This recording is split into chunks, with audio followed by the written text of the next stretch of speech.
to episode 223 of In Touch with iOS, the show that talks about iPhone, iPad, Apple Watch, Apple TV, and related technologies. I'm your host, Dave Ginsburg, and Jeff Gamet's back on the show. How you doing, Jeff? I'm doing great, and it's great to see both of you. Yes, great to see you. And Warren Sklar is here as always. How you doing, Warren? As always. It sounds good, doesn't it? It's been a run. It's good to be back. Good to talk. Yeah, there's a good amount of stuff to talk about this week. Got some news stories. We're going to talk about beta. Beta's been pretty active this past week. Some new things they found.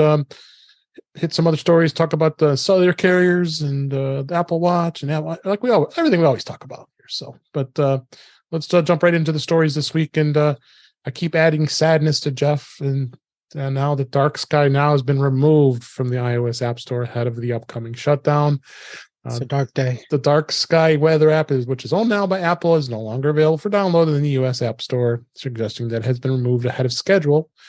Of course, we know Apple acquired Dark Sky back in March of 2020 and has incorporated a lot of the elements to it. But we know, Jeff, that it doesn't beat what it does. It's going to be sad when it's gone. It's not the same as Dark Sky. I think Apple is taking these steps in the time frame that they are, so that just as the sting starts to subside a little bit, they find a new way to pour salt in to that wound for me. Yeah.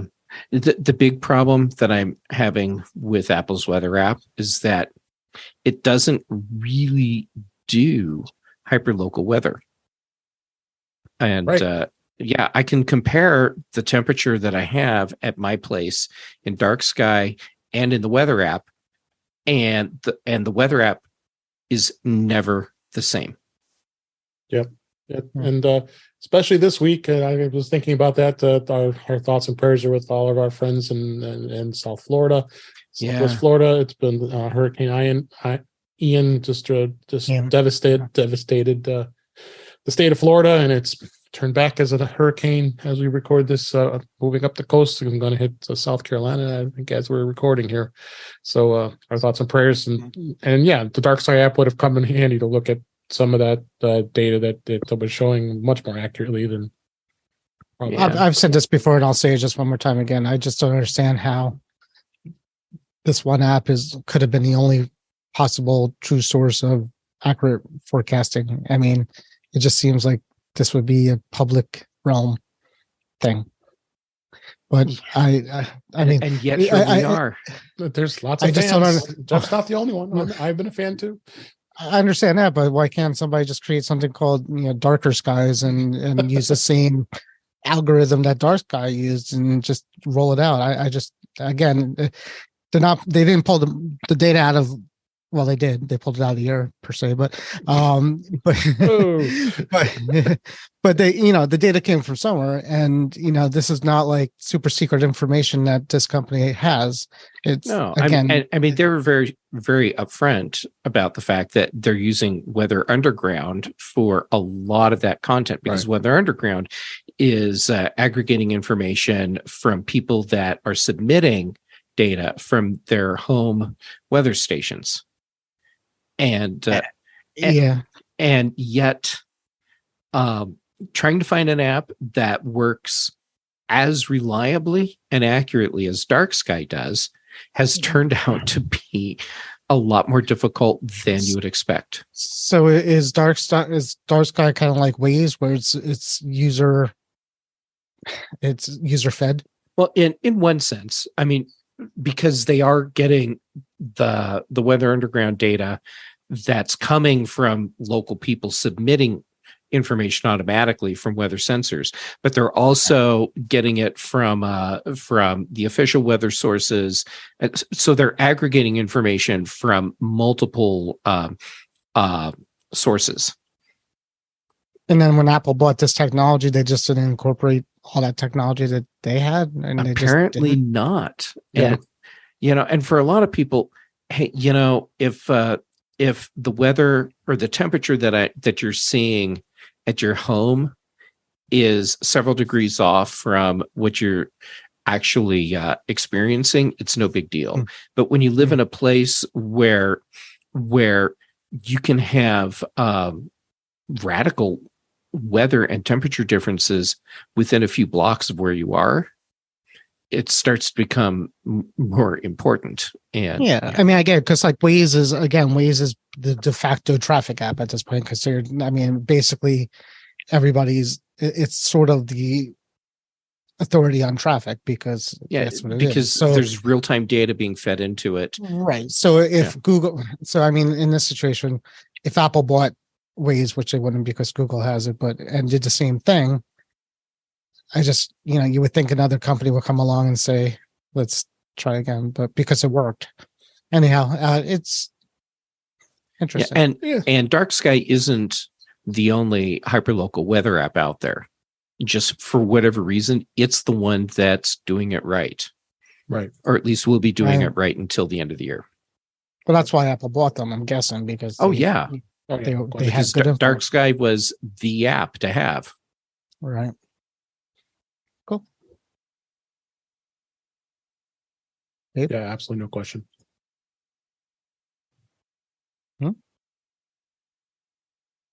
Dave's playing video games. I don't know what he's doing. I have lost my AirPods. Hold on. Okay. So Warren, it's now you and me. Warren, what's your favorite keyboard? Well, I'm not getting AirPods 2, obviously, because that's what Dave has in his ear. We were going to talk about them. And obviously they don't work so well, so I'm not going to do that. Right. Yeah. No, seriously, what's your favorite keyboard? In here? Mm-hmm. So I got this guy, probably my favorite. It's a Casio Privia. And it's really, I got it used. It's normally $1,500. I got it for like $7 or $8. You back? So what makes it the best for you? It just sounds great. It feels great. I mean, it's all about sound and hammer action and how it feels. And so the sound of it, it's a big guy too. It's my biggest one here. So full size keyboard. Oh yeah. Okay, I'm back here. And okay. So let's move on to the next story. Next story is Apple TV confirms Mythic Quest, Little America, Slow Horses, and the Mosquito Coast new season release dates. They announced it today as we record this on Twitter. All those shows have some release dates.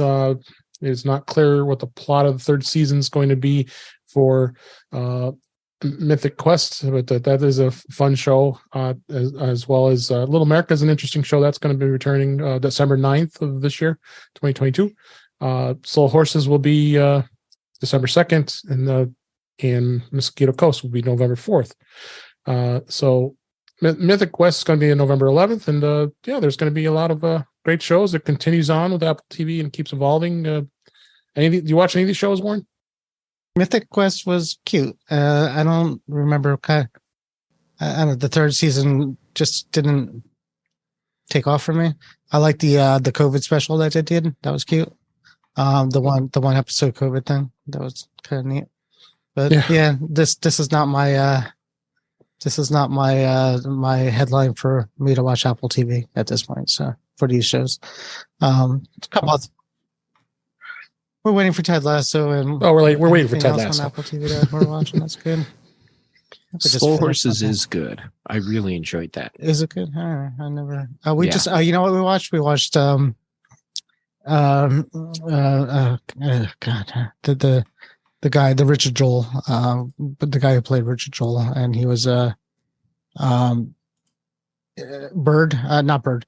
God, where he has to pretend to go to jail.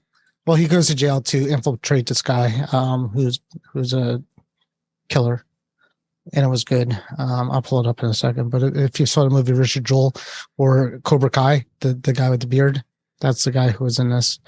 What was that called? And with the guy from Rocket Man,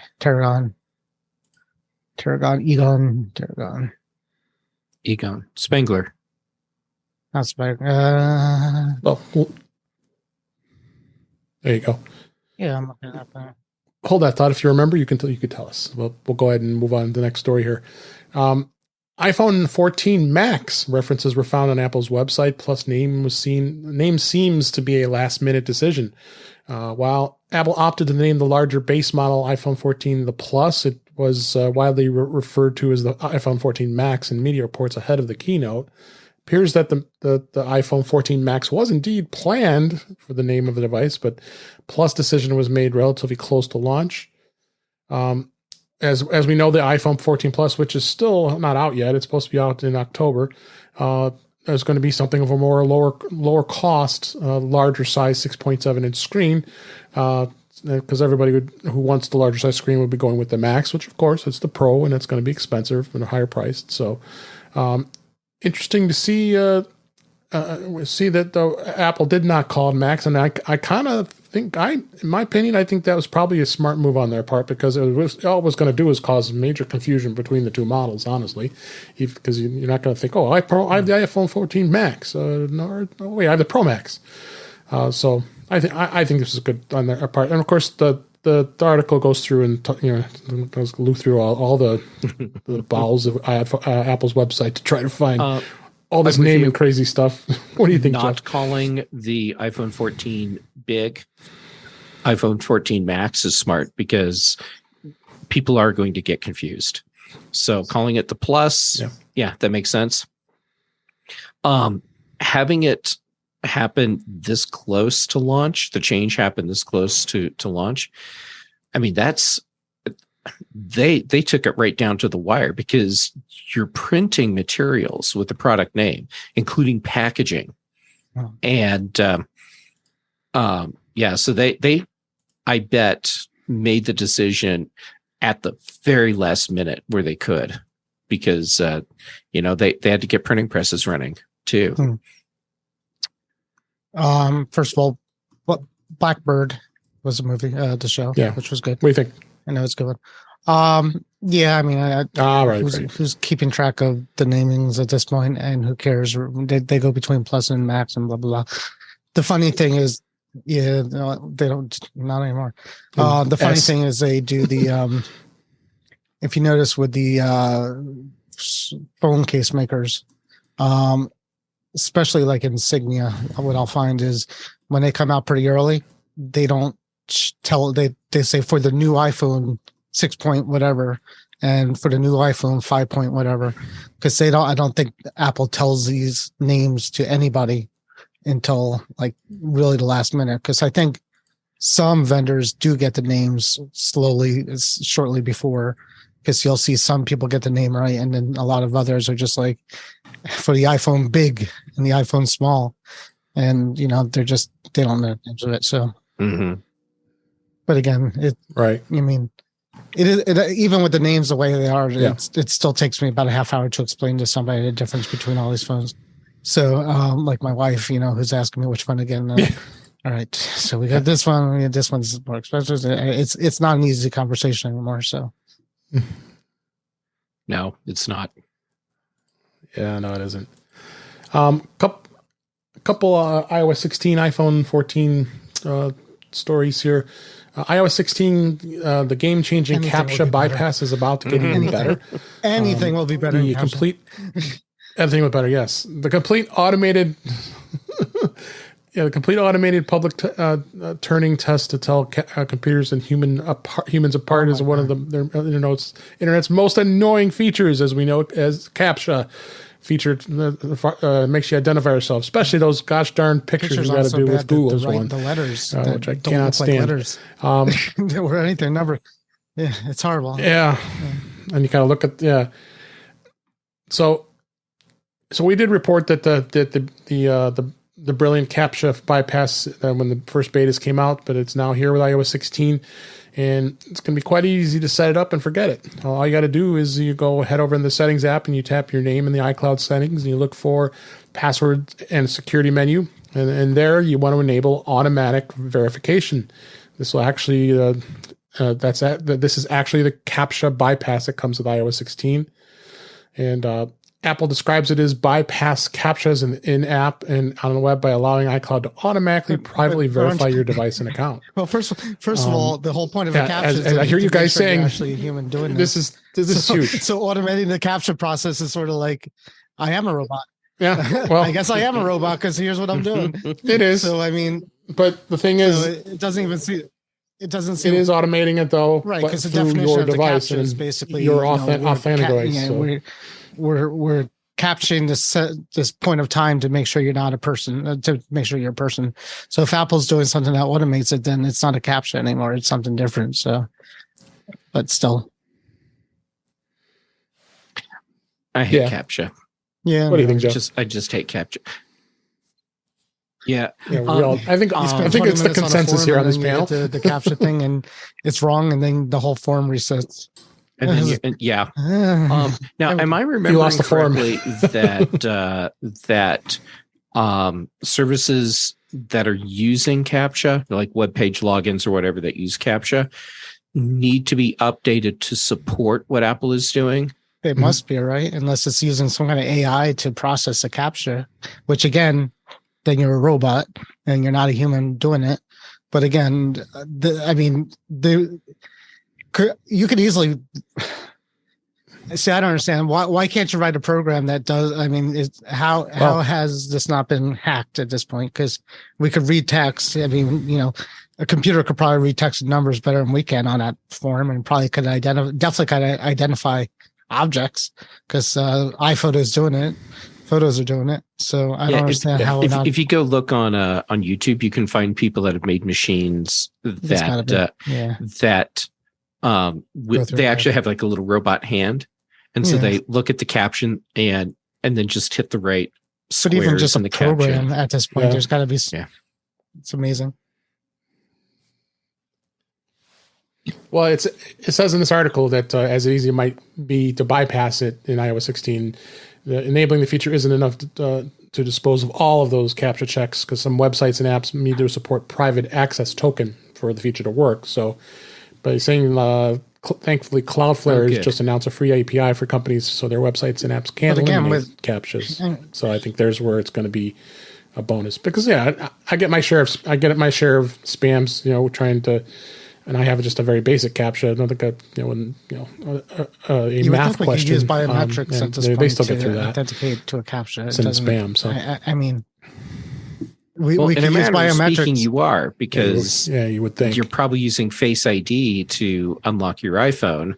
So that was the biometrics, and for this, and I know that's kind of a stretch, but yeah.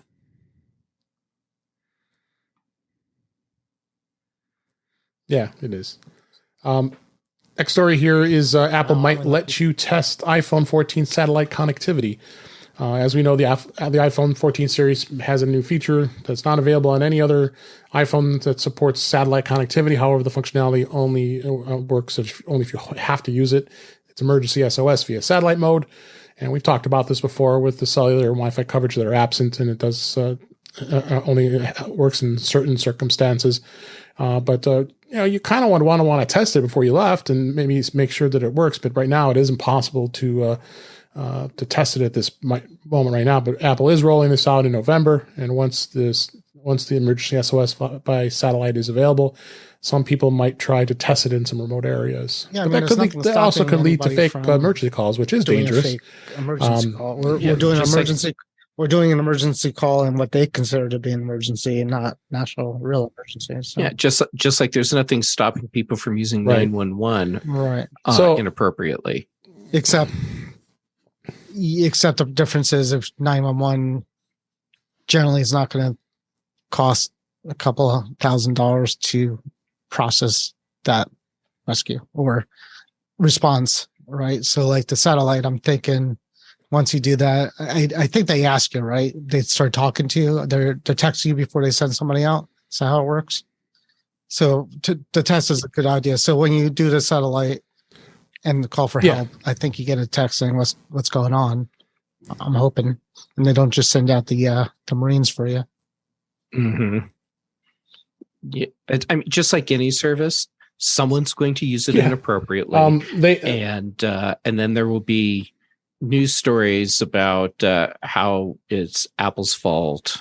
Oh no, Apple's going to charge them $5,000 before. Yeah, my guess is that if people are using this inappropriately, that they're going to get a bill, and probably going to get charged with some sort of crime. Right. And you could, I mean, again, how many times have we accidentally almost called 911 on our phones with the button combination? I know I did cleaning it a few times and it went, and it's like, about to call emergency. I'm like, please don't. I'm just cleaning you. So, I mean, there's, there could just go off by accident. Yeah. I mean, who knows? It's a whole thing out there, but. Yeah, I think it would be harder for this to go off by accident. But still, I mean, your point stands. There's the possibility someone could screw up and completely unintentionally point their phone at a satellite. Or somebody who never heard of this feature. Yeah, and somebody never heard of this feature and was playing with their phone. I don't know. Yeah. The article does mention also that the 9to5 Mac had actually dug through the code of iOS 16.1 Beta 3 and discovered a satellite connection demo feature that Apple never mentioned. And it looks like that you will be able to actually do the test of Emergency SOS via satellite feature on their headsets. Can we pretend we're in danger, like pretend we're hanging off a big cliff, and it's really just like a tiny rock? Yes, Warren, you absolutely can. I think we should do that during the test. Yeah. Look. Yes, you can do that. Absolutely. So that's the news this week. Let's move on to topics. And this week, betas. We got new beta this week. This is iOS 16.1. There was beta 3.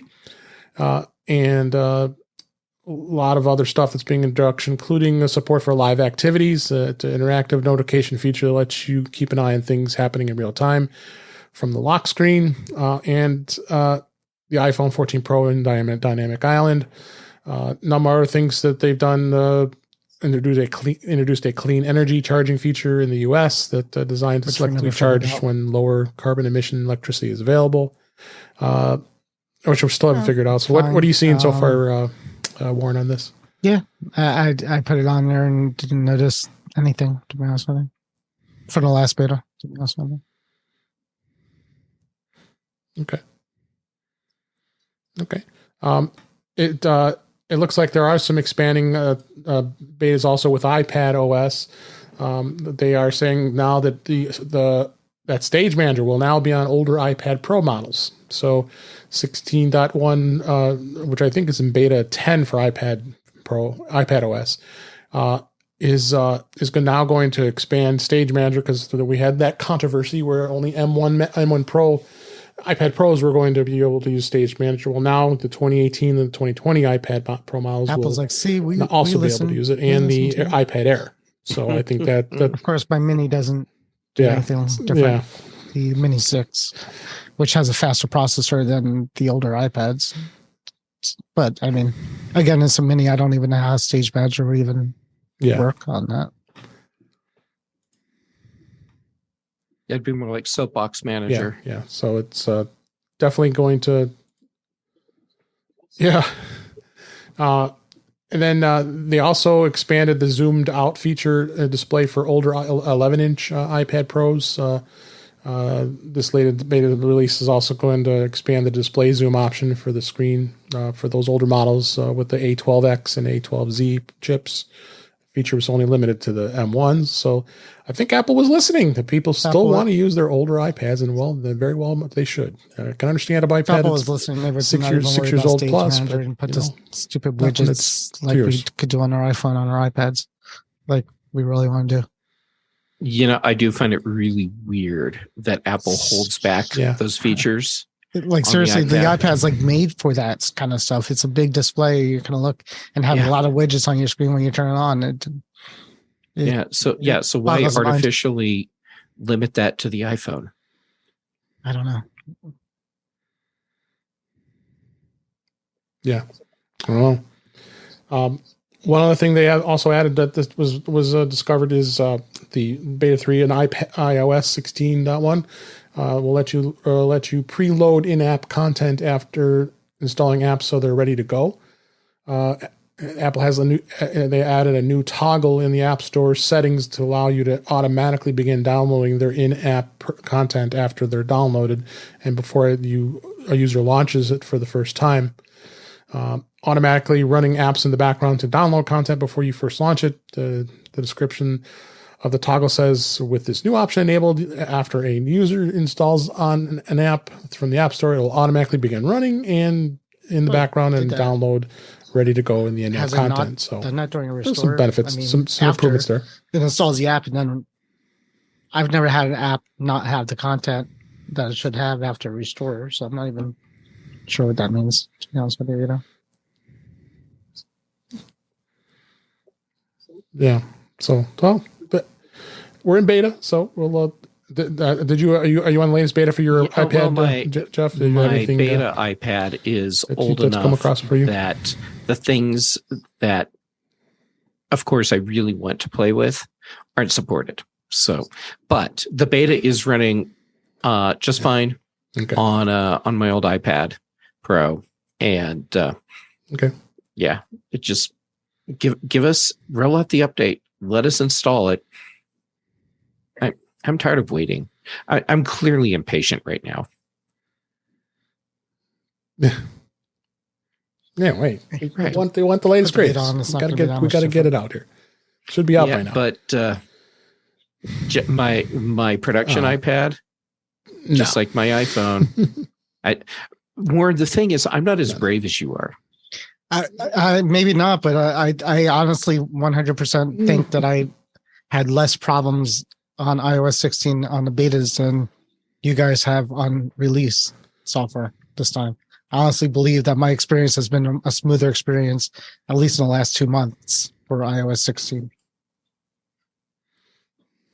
It could be wrong, but it seems, I mean, I haven't cursed my phone once since, it's been on beta, so. Yeah. Well, that's a good thing. All right, so let's move on. I thought this was a good topic, and Jeff, you kind of inspired me to bring this up since you were talking about switching cell phone carriers. Many of us in the U.S. we use the big three: T-Mobile, Verizon, AT&T. But what about these MVNO carriers? Okay, what the heck is MVNO, right? Well, it stands for Mobile Virtual Network Operator, and it is a reseller for wireless communication services. Notably Mint Mobile, which uses the T-Mobile network, actually, and Xfinity Mobile is another one, which uses the Verizon network. There are so many choices, but really, which ones do you choose? Well, as I said, Jeff, you were thinking about Mint Mobile, and Mint Mobile has been advertising quite a bit on various podcasts all around, and so we're very, very well aware of their service. I've tried their service; it's very good. Ryan Reynolds, the actor, actually owns the company. So what really makes the best MVNOs, and really why would you choose them? Well, I've been very happy with T-Mobile. I know Warren, you've been to T-Mobile, and I believe currently, Jeff, you're with AT&T, right? And what's motivating you to switch? There's two things. The first thing is after I ran the numbers, my cell phone bill monthly will decrease by 75% by switching from AT&T. To what? Oh my gosh! Anything? Like switching to Mint from AT&T. Because switching from AT&T to Verizon will Mint Mobile. Verizon's the most expensive. Yeah. Going to Verizon, I think I'd actually pay more. So you would, but yeah. But going to Mint, that would save me 75% monthly. And the other thing that got me thinking about this, started sending me down the path of actually really looking at MVNOs was a friend who is in support hell with Verizon and hasn't been able to use their cell phone, their iPhone, for a solid week. And the problem, without going into all the details, is totally on Verizon's side. They have completely screwed up the person's account, and they keep saying, well, now we have to wait another 24 hours to see if what we tried fixed it. And this has been going on for a week. So I started researching alternatives to help them out.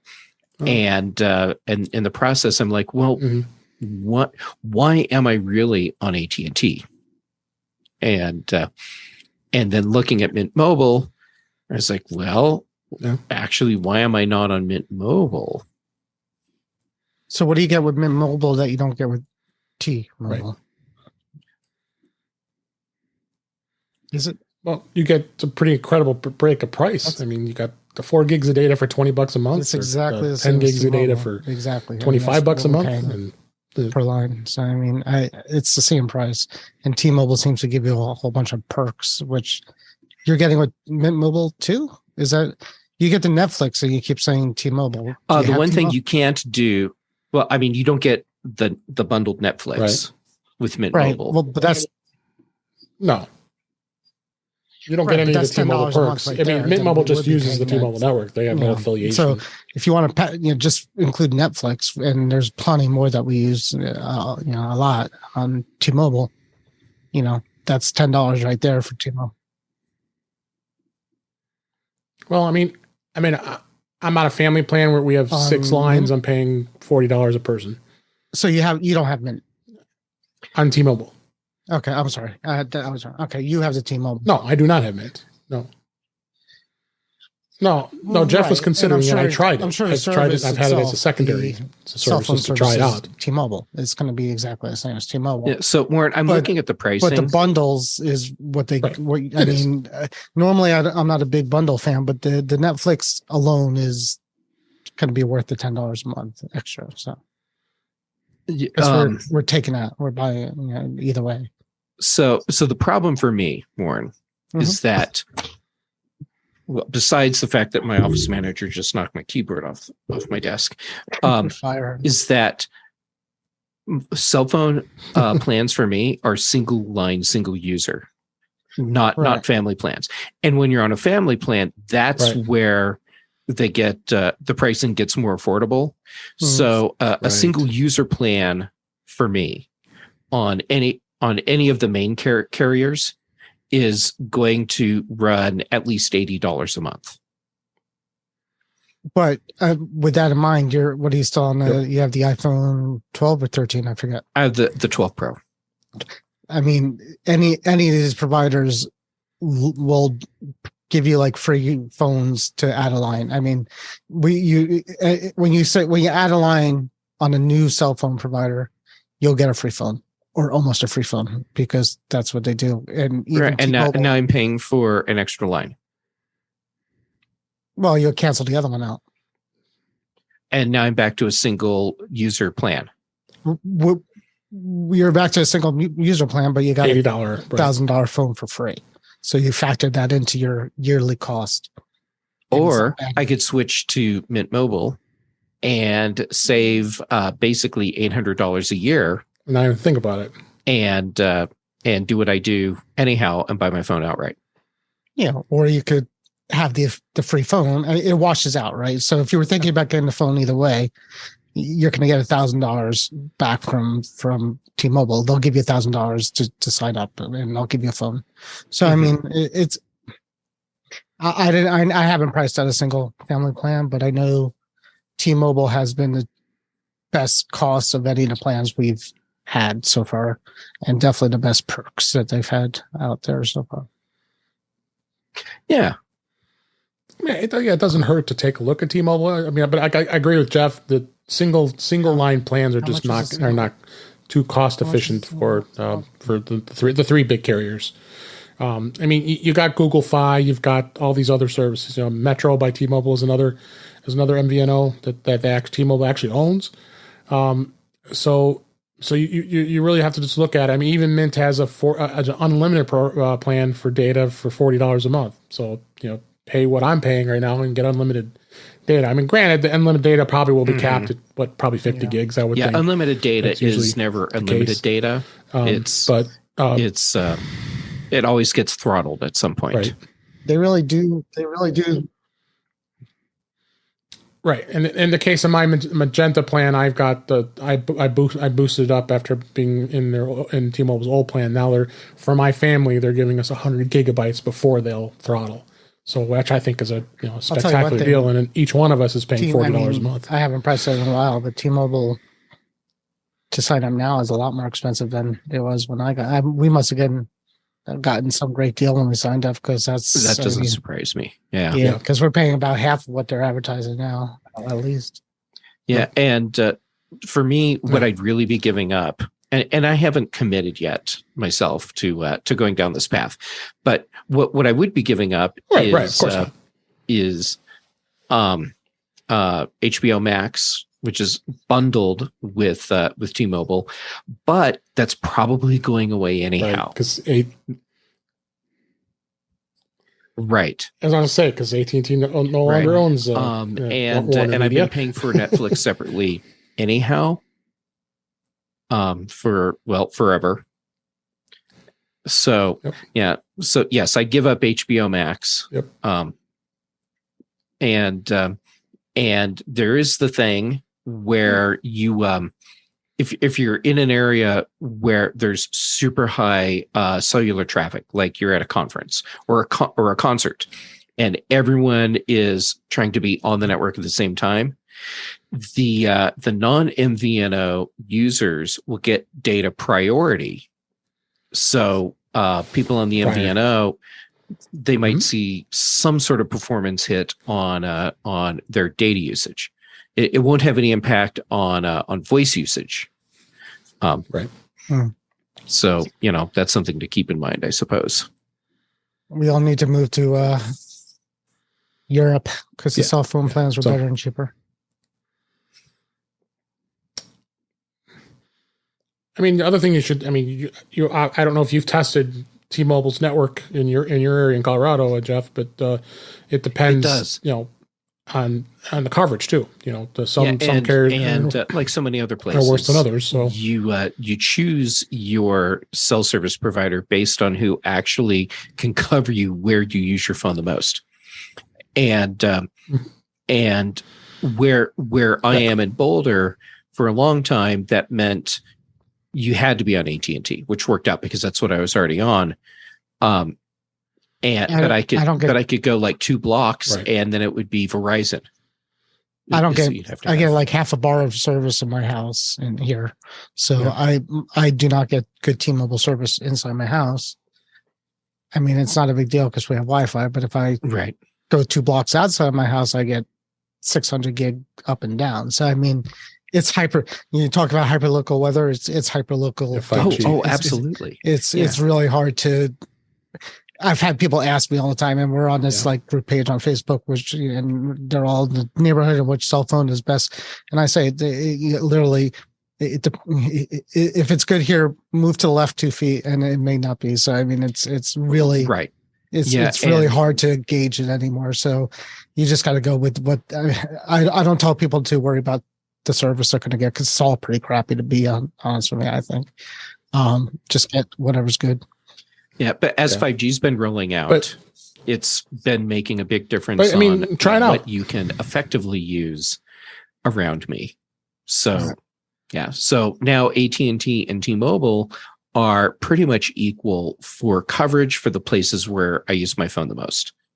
Verizon would be good in a lot of those places too, but there's no way I would ever consider signing up for Verizon. No, I've not a fan of Verizon either.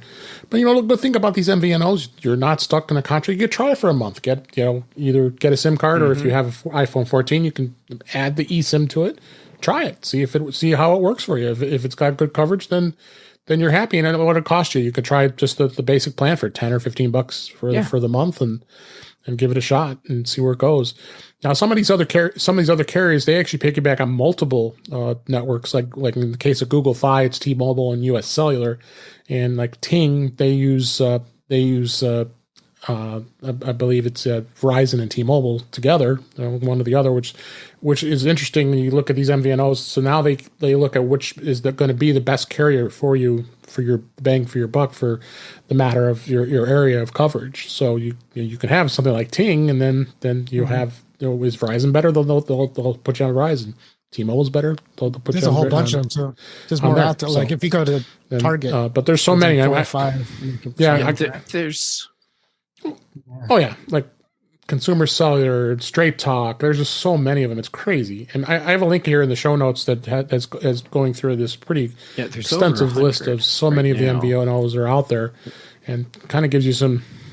Yeah. Oh yeah, it's crazy amounts, and Like you go to Walmart, they have that Straight Talk. You see those for the seniors. You see they're always advertising for that Consumers Cellular. It's like, I seem to watch the shows, like the television shows that cater to those people. So I guess I'm getting there.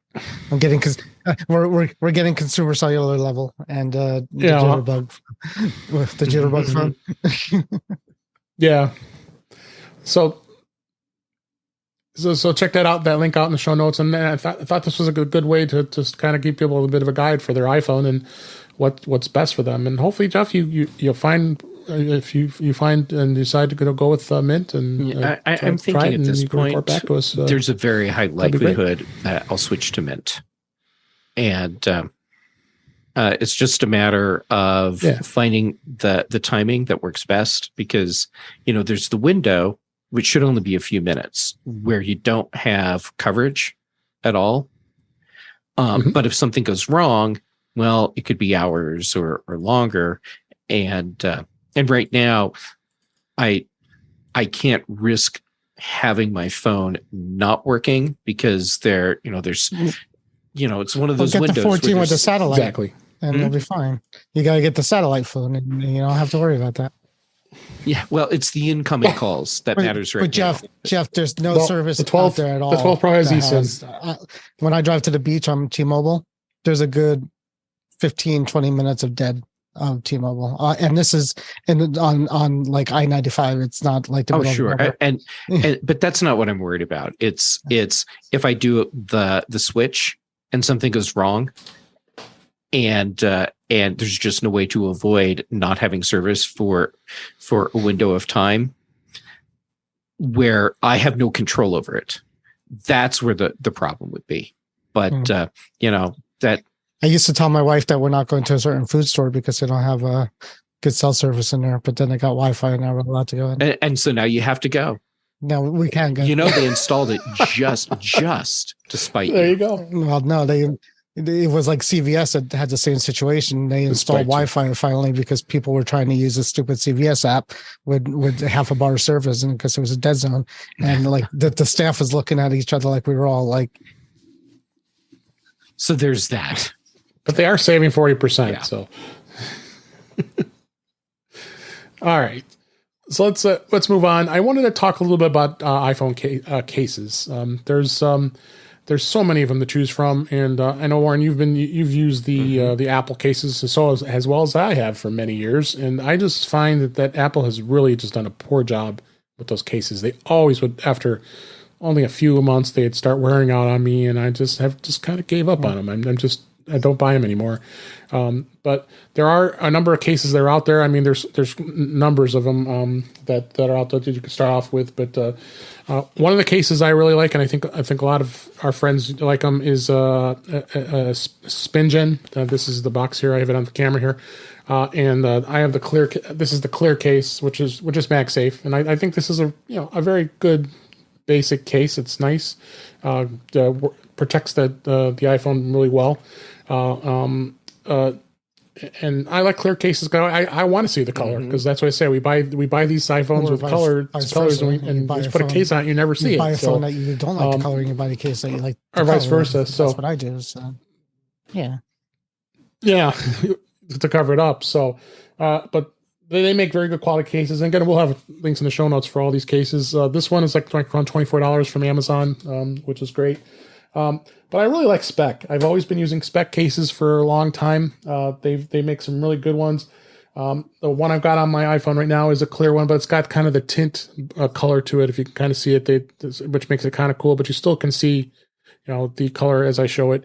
But they have different styles. I mean, this one is really durable. I mean, the iPhone 13 Pro Max last year, I was kind of disappointed with the case. I was really bummed about it because the buttons were very stiff. They were not pushing very well, especially when you're doing Apple Pay and you've got to tap your button to approve your purchase, and the thing it's not pushing. But this year's model for the 14 Pro Max has gotten really has worked out really well.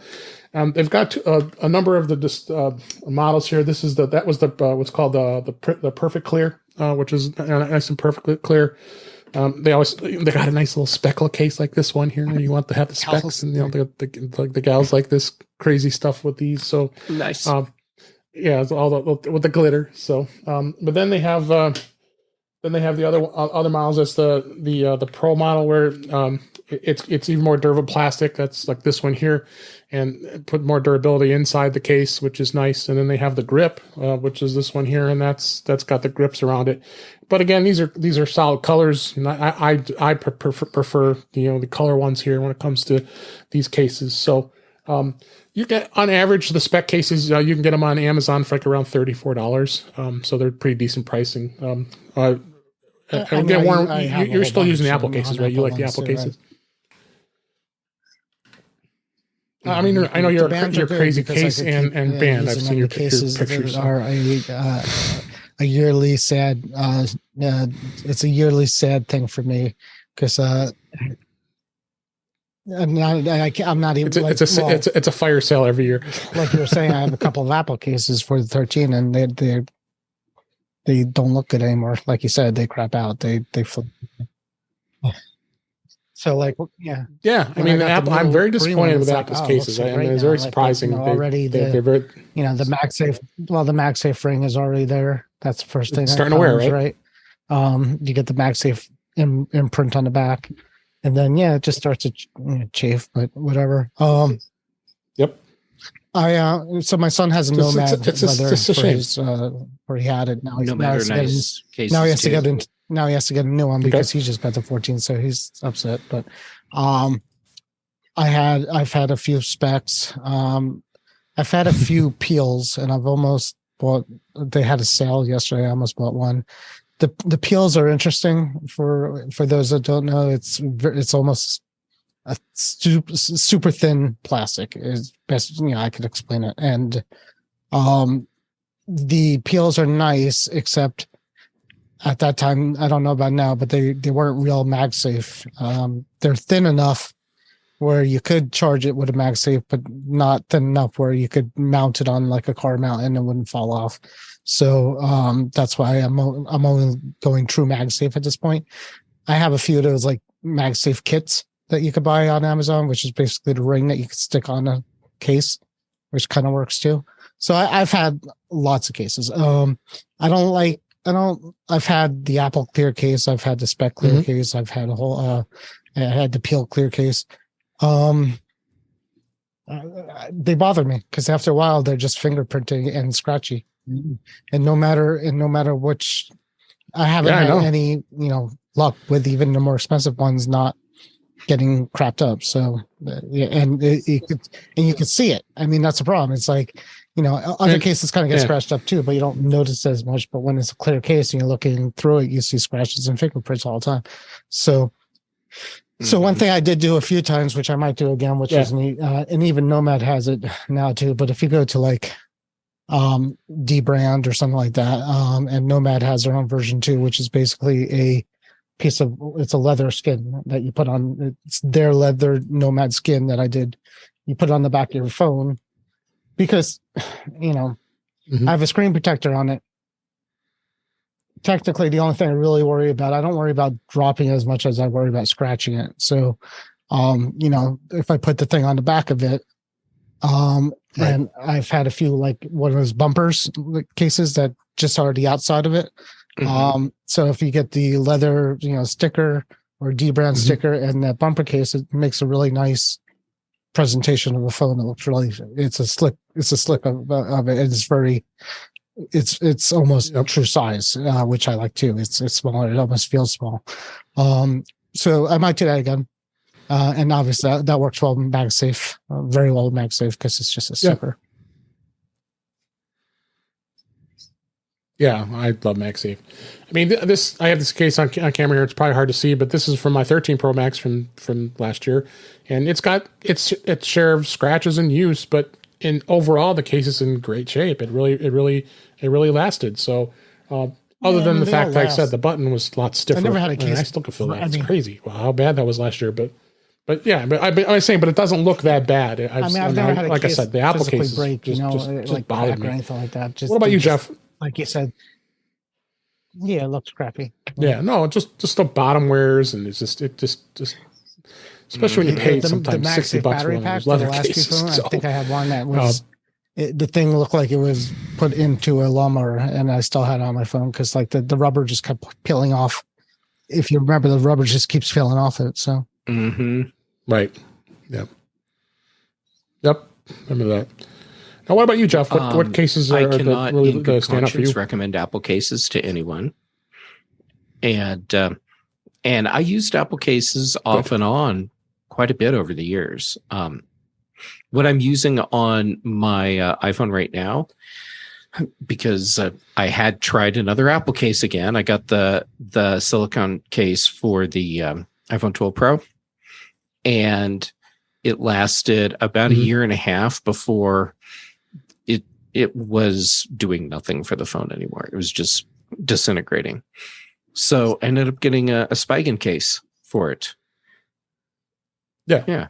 And since it was for the iPhone 12 and not the 13 at the time, cost $11 from Amazon. Yeah. And it's a much better case all the way around. I've used Speck cases a lot, and I've had really good luck with those as well. If you're doing stuff where your phone is going to be in a more potentially hazardous for the phone environment, I've had really good luck with some OtterBox cases. Yeah, they're really good too. They're heavy. Yeah, but if you need bulky. A case where bulky. Your phone can take a serious fall, like 20 feet off a cliff, as if that would ever happen. Watch out! Here goes the office manager. Anyhow, so when my iPhone, what I'm saying is when my iPhone fell off a ledge when I was doing a hike, and it fell 20 feet down. It was just rock all the way down, straight drop, hit the ground, and the case was definitely dinged up some, the OtterBox case, but the phone was totally fine inside. Yeah. Yep. Yeah. And that's what's great about the OtterBox as well. Who does the book? Is that Nomad or 12 South? 12 South. I've used book cases before. I've had a few. 12 South. They're nice.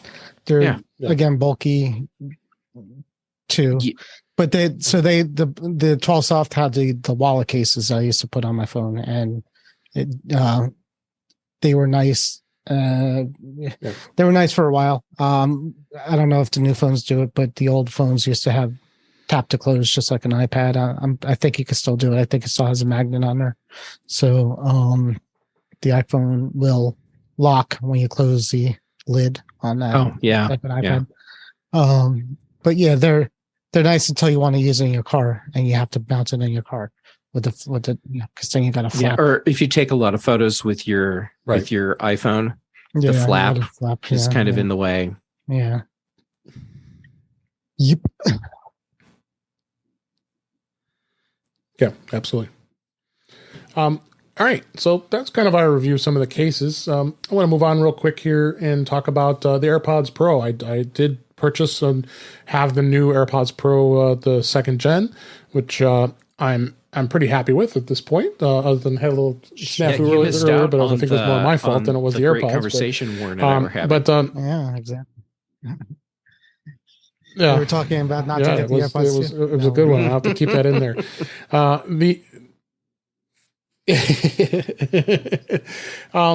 I'm definitely noticing a bit of a difference as far as sound quality between the AirPods first gen versus the second gen. I mean, the active noise cancellation is very good. I mean, I did do some tests when it came to going into a very loud location. That wasn't the jackhammer like it was at the Apple event, but I definitely notice it really isolates the sound even more than ever than the previous gen. They actually used jackhammering AirPods as an example of how good the noise canceling is. Yeah, and that's kind of extreme. Walk right behind it, right in front of it. Yep.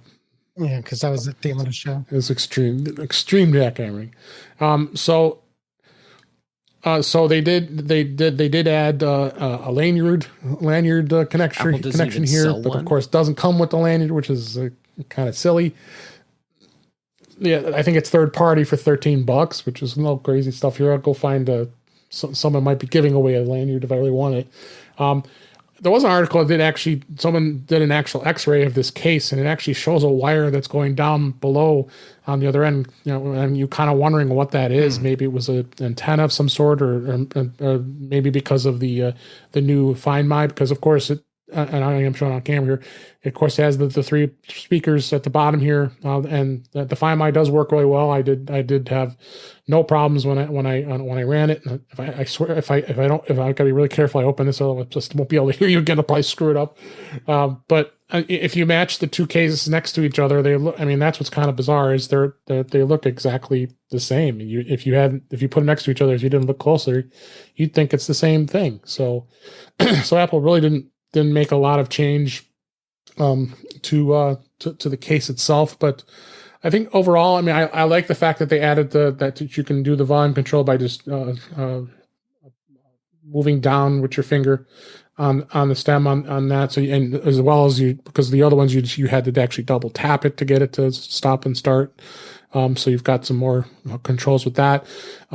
The ear pads that go in, you got sizes from extra small all the way up to extra large. These were mediums and actually fit perfectly for me. So and it did the sound, it did the sound ear tip test and worked perfectly. So, but overall, if you already have an AirPods Pro first gen, I don't know if you generally would really need to purchase them. I think they're probably still fine, but if you have a pair that's starting to be a little thin on the battery life, you might want to consider them. I mean, you do have other options. You have the AirPods 2 and you have the AirPods Pro 3 as far as that as well. So definitely check those out. And then Jeff, you had some more thoughts. I'm enjoying hearing your take on the AirPods Pro 2 because getting Apple's marketing talk, I mean, that doesn't tell you how it really works for people in real life.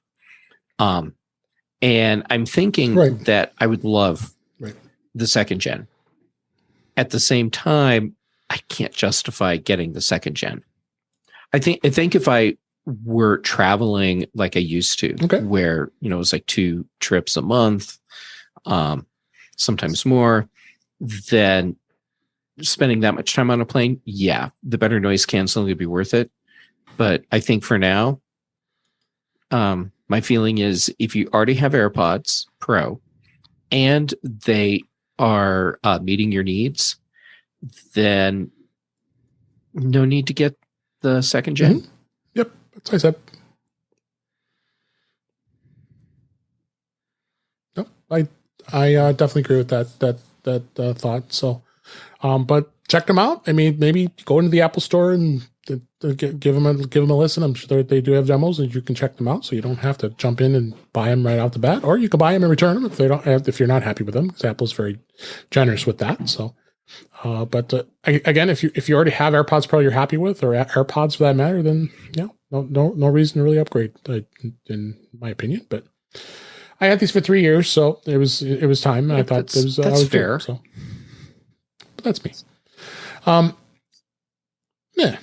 So next thing I want to talk about real quick, and Jeff, you posted this on social media, so it inspired me to want to talk about this a little further. And you said something crazy, but it's actually about the Apple Watch. The Apple Watch. We've got some news stories, but I also wanted to talk about what your thoughts were. I saw that you went to your local Apple store and tried on the Ultra and with your Series 8 that you just got.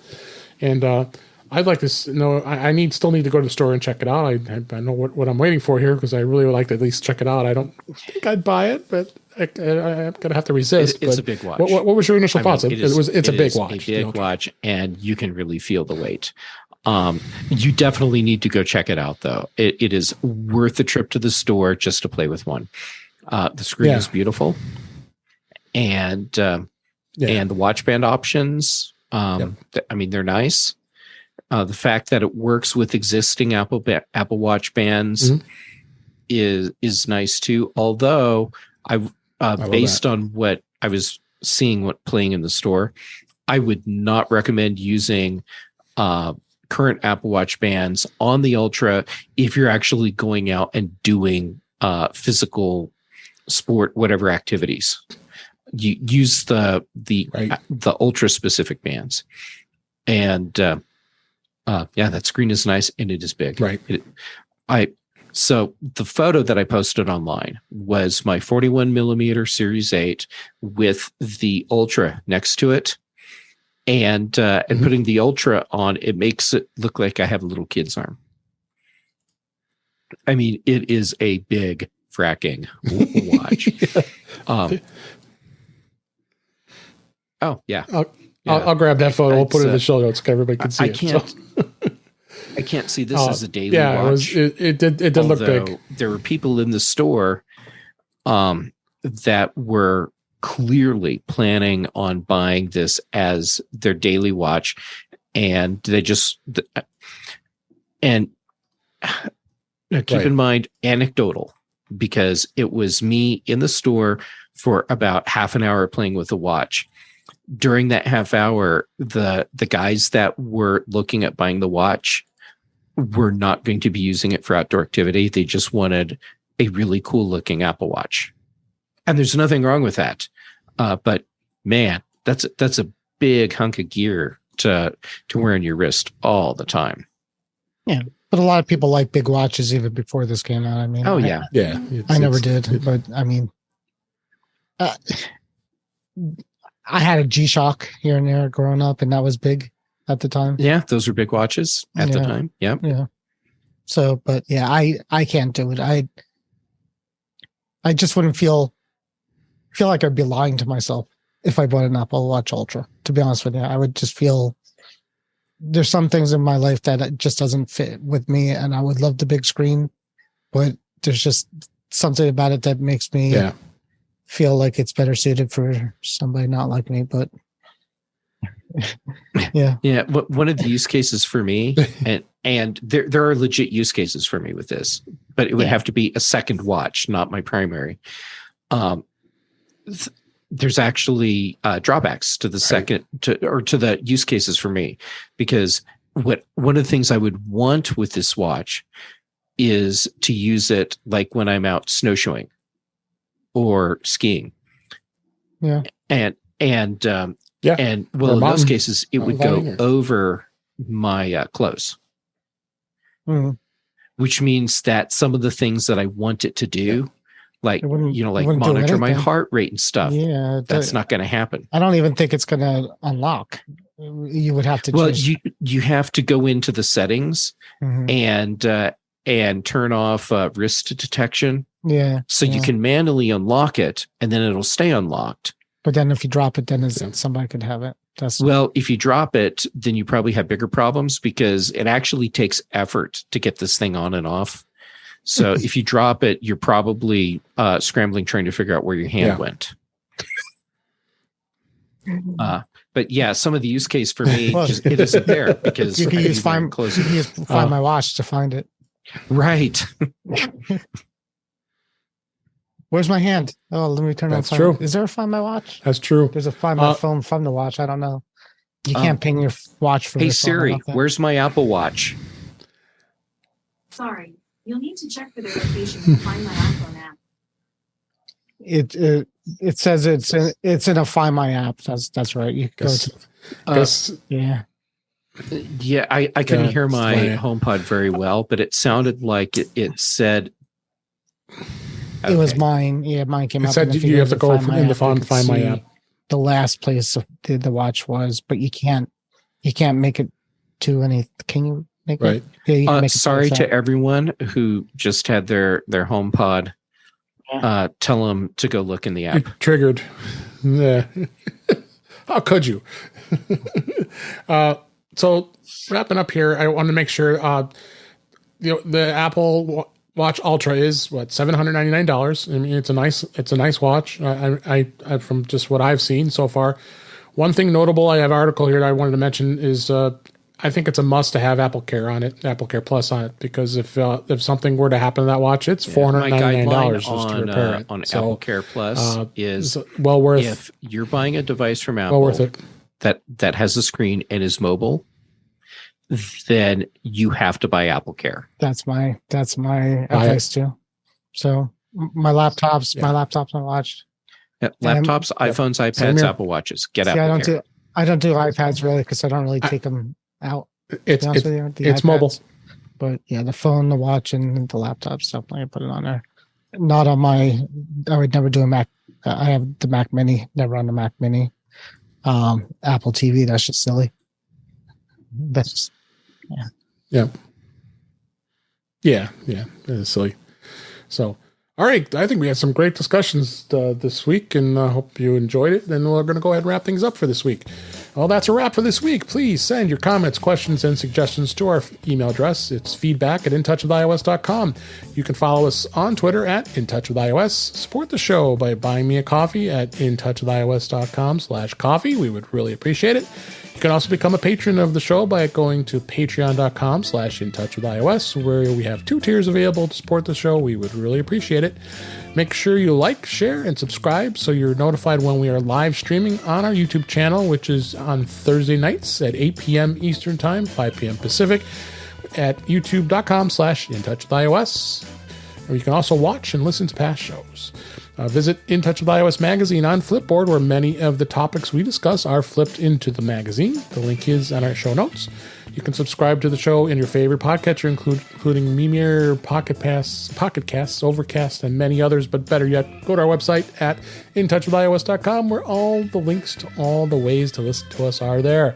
I am your host, Dave Ginsburg, and you can find me on Twitter at DaveG65. And Jeff Gamet, as always, it's so always great to get to hang out with you and Warren. Where can people find you? People can find me on Twitter, Instagram, YouTube, J Gamet on all of those. Tuesdays, a lot of Tuesdays, well, with both of you on Mac Voices Live on Chuck Joyner Show. Thursdays earlier in the day on The Big Show, then Fridays on The Mac Show.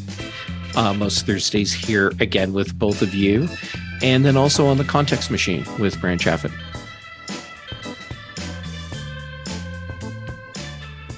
Good stuff.